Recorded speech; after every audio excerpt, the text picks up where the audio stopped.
anatomi dan fisiologi sistem saraf pusat. Nah, sebelumnya apa sih sistem saraf pusat itu?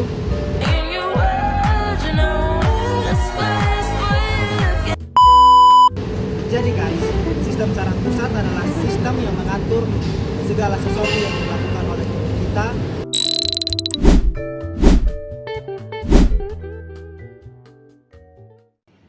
Sistem saraf pusat sendiri terbagi menjadi dua bagian. Yang pertama, ada otak dan sumsum tulang belakang. Guys, sebelum kita masuk pada penjelasan lebih detail mengenai otak dan sumsum tulang belakang, mari kita sama-sama menyaksikan video singkat ini terlebih dahulu.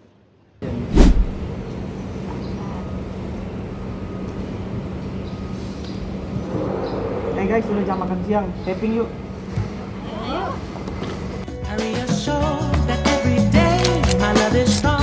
Nah, teman-teman, setelah menyaksikan video singkat tadi, bisa kita lihat ya pada saat teman kita Jackie mengajak teman-teman yang lain itu untuk makan, mereka langsung bergerak dan mendengar arahan tersebut.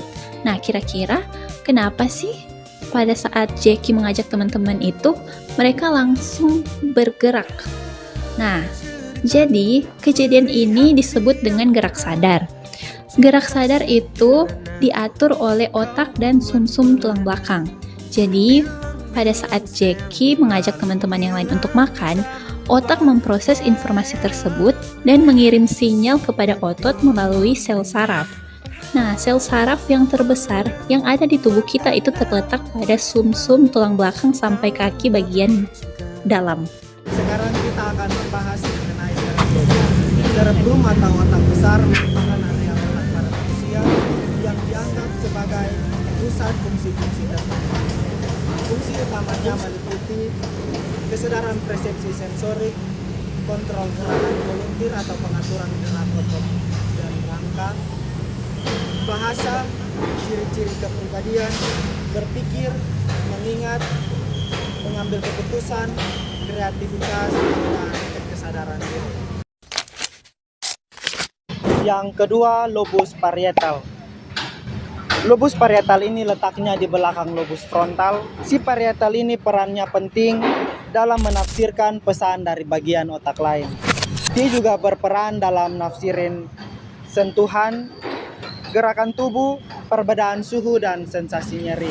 Kemampuan motorik halus yang menggunakan jari tangan seperti melukis dan menulis juga dikendaliin sama bagian otak besar ini. Lobus parietal ini bagian yang suka ngeproses info tubuh.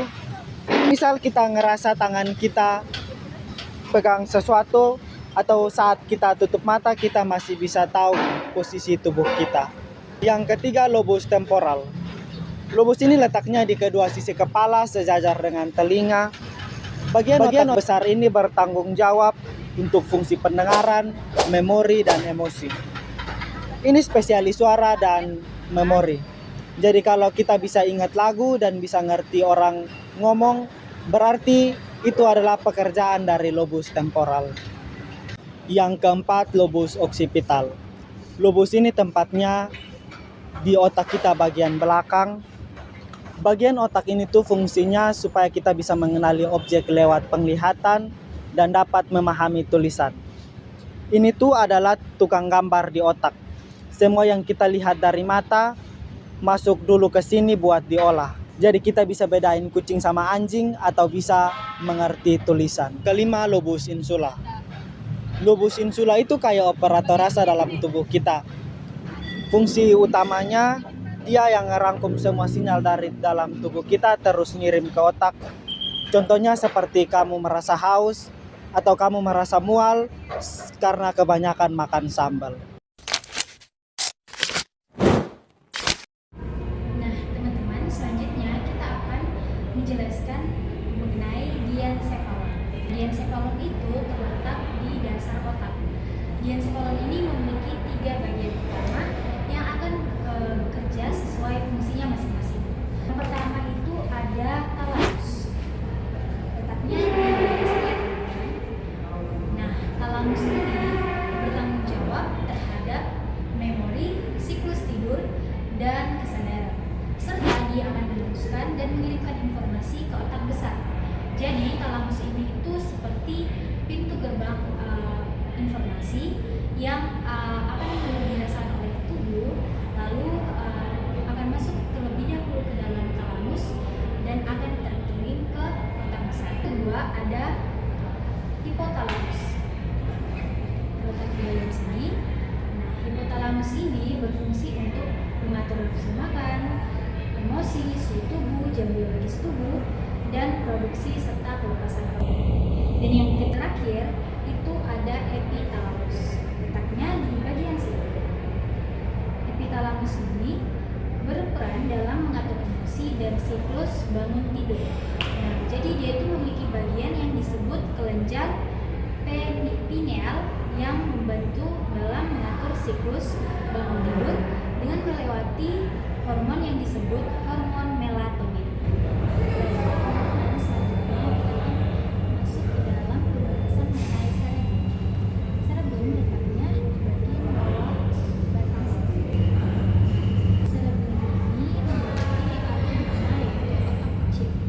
Jadi dia itu terletak di bagian bawah lobus occipital dan temporal. Ukurannya itu sekitar 10% dan dia memiliki 50% jumlah neuron di seluruh otak. Kemudian walaupun dia kecil, tapi isinya padat dan teman-teman. Nah, selanjutnya bagian ini di dalamnya terdiri dari serabut saraf yang berlapis kering yang berbentuk mirip cabang tulang, sehingga ini diberi nama arteriae atau pohon kehidupan karena dia itu mirip dengan batang tulang. Nah, selanjutnya jadi secara sederhana cerebrum ini memiliki fungsi dalam mengatur keseimbangan tubuh, koordinasi gerakan, dan juga refleks postur. Mesencephalon ini merupakan bagian otak yang kecil yang terletak di bagian antara otak besar cerebrum dan otak belakang brainstem. Fungsinya itu seperti jalan tol yang membuat sinyal-sinyal dari otak besar ke bagian bawah otak maupun sebaliknya. Jadi walaupun dia itu kecil, tapi dia itu sangat penting banget. Dan dia itu mengatur gerakan mata, pendengaran, dan pergerakan otot. Di bagian otak tengah yaitu midbrain ada area yang menerima sinyal visual dan suara dari medula oblongata yang ikut membantu mengatur refleks-refleks dari pelindung di kepala kita. Nah, di otak tengah itu ada yang namanya corpora quadrigemina yang terdiri dari 4 benjolan kecil, di mana 2 di atasnya namanya itu superior colliculi. Lalu dia merespon hal-hal yang berhubungan dengan penglihatan. Nah, contohnya seperti ini.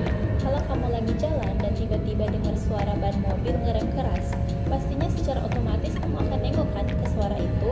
Nah, biasanya juga kamu sambil refleks siap-siap untuk jaga diri. Misalnya contoh lainnya, adikmu atau kakakmu atau siapapun itu yang tiba-tiba lemparin kertas ke muka kamu.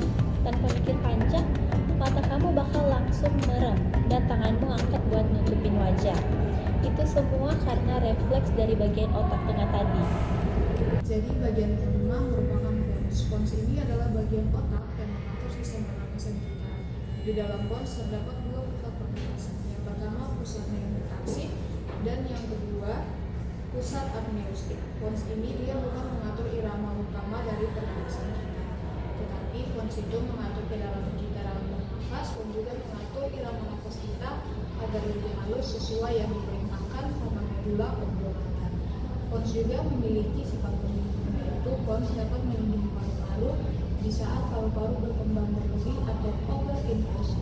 Yang selanjutnya merupakan medula oblongata dan saraf kranial keempat sampai ke-7. 4 saraf kranial terakhir ini sangat berkaitan dengan medula oblongata. Saraf keempat merupakan saraf glossopharyngeus. Saraf ini berguna untuk membawa rasa dari sepertiga belakang lidah, mengirim info dari tenggorokan dan tentang tekanan darah serta kadar O2 atau C2 dari arteri karotis.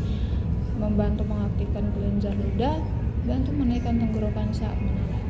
Yang kelima merupakan saraf vagus, dari medula ke leher membantu gerakan menelan dan kontrol otot di pita suara. Bagian parasimpatik dari saraf ini mengatur detak jantung, paru-paru, dan sebagian sistem pencernaan.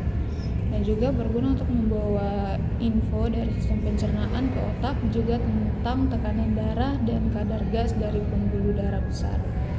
Saraf keenam adalah saraf aksesorius.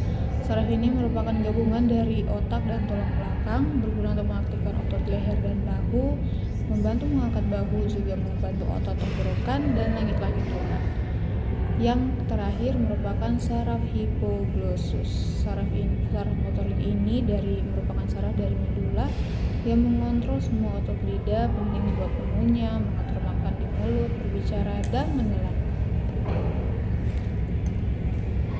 Saat ini kita akan membahas tentang saraf tulang belakang dan plexus. Teman-teman, manusia memiliki 31 saraf tulang belakang atau yang dikelompokkan menjadi 5 bagian. Yang pertama, 8 pasang saraf vertebralis cervical. Yang kedua yaitu 12 pasang saraf tulang atas atau thoracic. Dan yang ketiga yaitu 5 pasang saraf pinggang atau lumbar. Yang keempat, 5 pasang saraf pinggul atau sakral. Dan yang terakhir yaitu 1 pasang saraf petrous atau coccygeal. Oke teman-teman, cabang yang pertama yaitu dorsal rami. Cabang ini adalah cabang yang menuju ke bagian belakang tubuh, tepatnya ke area sekitar tulang. Yang kedua yaitu ventral rami, yaitu cabang yang biasanya bergabung dan membentuk jaringan saraf yang disebut dengan plexus. Nah, plexus ini mengatur saraf di bagian depan dan samping tubuh. Selain itu juga ada cabang kecil yang disebut dengan rami communicatus. Nah, cabang kecil ini terbagi atas 2 jenis, yaitu gray ramus atau rami abu-abu yang tidak berlapis myelin dan white ramus atau rami putih yang berlapis myelin. Kedua cabang ini menghubungkan saraf tulang belakang ke ganglion simpatik yang merupakan bagian dari sistem saraf otonom atau sistem saraf yang bekerja otomatis untuk fungsi tubuh seperti detak jantung dan tekanan darah. Baik, materi terakhir kita kali ini yaitu cabang-cabang plexus sakral. Pertama yaitu saraf skiatik. Ini saraf besar yang sebenarnya gabungan dari 2 saraf yang terdiri dari tibial dan somon peroneal. Saraf ini berjalan di paha dan membelah menjadi 2 di belakang lutut, yaitu area popliteal. Saraf skiatik ngasih sinyal ke otot paha belakang kayak hamstring yang terdiri dari bicep femoris, semitendinosus, semimembranosus, dan otot adductor magnus. Yang kedua yaitu saraf tibial. Ini merupakan cabang dari saraf skiatik. Itu bertugas untuk mengatur kulit bagian belakang kaki dan telapak kaki. Saraf tibial juga mengontrol otot-otot kayak gastrocnemius, soleus, dan otot-otot kecil di bagian kaki. Yang ketiga yaitu saraf common peroneal. Ini merupakan cabang lain dari saraf skiatik. Ini bertugas untuk mengatur kulit bagian depan kaki dan punggung kaki. Ini juga berfungsi untuk mengontrol otot-otot depan kaki seperti preoneus, tibialis anterior, dan otot-otot yang bantu gerakan jari-jari kaki. Yang keempat dan terakhir yaitu saraf pudental. Itu berfungsi untuk mengatur kulit di daerah alat kelamin dan sekitar panggul. Pada pria ini mengatur kulit penis dan skrotum, dan pada wanita ini mengatur kulit klitoris, labia, dan bagian bawah vagina. Jadi singkatnya plexus sakral itu ngatur banyak otot dan kulit di kaki dan daerah panggul. Saraf skiatik itu juga yang terbesar terbagi menjadi 2 yang ngontrol otot di paha dan kaki. Saraf pudental terpenting buat mengatur bagian alat kelamin dan otot di sekitar sana. Sekian video singkat dari kelompok kami mengenai anatomi fisiologi sistem saraf pusat. Semoga dapat dimengerti dan bermanfaat. Mohon maaf jika ada salah kata. God bless you all. Dadah.